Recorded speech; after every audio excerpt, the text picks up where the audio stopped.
দুই বন্ধু বোকা আর চালাক, দুই বন্ধু কিনেছে একটা কাঁঠাল। জোরে বলেন কি কিনেছে? কাঁঠাল। কাঁঠাল কেনার পরে চালাক ডাক দিয়ে বলতেছে, বন্ধু আমি আর তুমি মিলে তো একটা কাঁঠাল কিনলাম, নাও এই কাঁঠাল আমরা ভেঙে খাওয়া শুরু করি। খাওয়ার পরে যার সামনে যেই কয়টা আটি থাকবে সে কয় টাকা দেবে। বোকা বলতেছে, বন্ধু তো ঠিকই বলেছে, যে কয়টা খাবে সে কয়টা টাকা দেবে, ঠিক কিনা বলেন? চালাক ভাবতেছে, পেয়েছি বন্ধু যেহেতু রাজি হয়েছে, আমি সারও খাবো আটিও খাবো।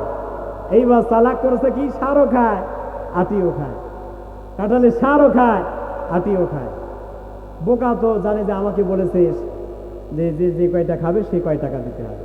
বোকা করছে কি, কাঁঠালের সার খায় আটি রেখে দেয়, সার খায় আটি রেখে দেয়। শেষ পর্যন্ত দেখা গেল চালাকের সামনে 20টা আটি আর বোকার সামনে 50টা আটি। কয়টা আটি? 50টা আটি। চালাক এবার ডাক দিয়ে বলতেছে, বন্ধু আমরা তো খেয়েছি সমান না, দেখছি তোমার সামনে 50টা করেছে।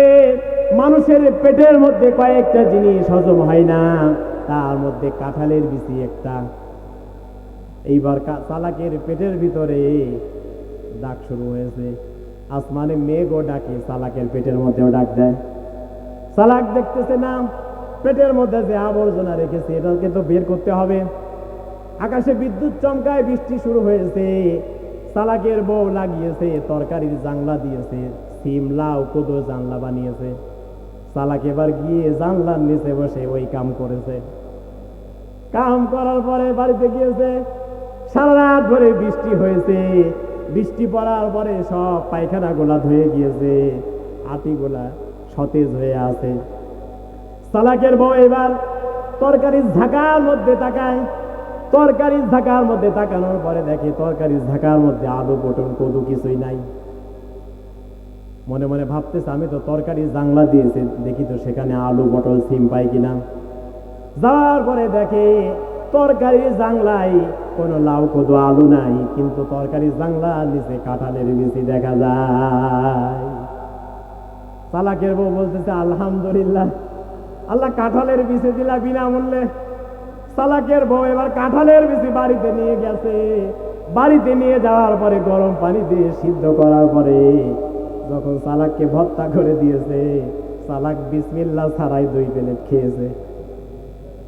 কয় প্লেট? বিসমিল্লাহ ছাড়া কয় প্লেট? 2 প্লেট খেয়েছে। 2 প্লেট খাওয়ার পরে বলতেছে, মনে মনে ভাবতেছে, আমি তো 1 মাস ধরে কাঁঠাল কিনে না, বিচি পাইলো কোথায়?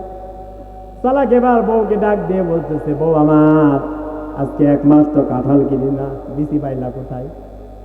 বউ বলতেছে, ওগো শুকরিয়া আদায় করো, তরকারির ঝাঁকার মধ্যে তরকারি নাই, ভাবলাম জানলায় তরকারি আছে কিনা, যে দেখি জানলার নিচে কাঁঠালের বিচি। চালাক বলতেছে ওয়াও, বলতেছে ওয়াও বলো কেন? আল্লাহ শুকরিয়া আদায় করো। চালাক বলতেছে, আল্লাহ একই জিনিস তুমি আমাকে কয়বার খাওয়াও? কথা বলে। সুতরাং সুদ যারা খায়, ঘুষ যারা খায়, এই পৃথিবীতে যারা লুচ্চামি করে, বদমাইশি করে, মনে রাখবেন তারা কুত্তার পায়খানা খায়। কথা বলেন ঠিক কিনা? সুতরাং সুদ খাওয়া যাবে?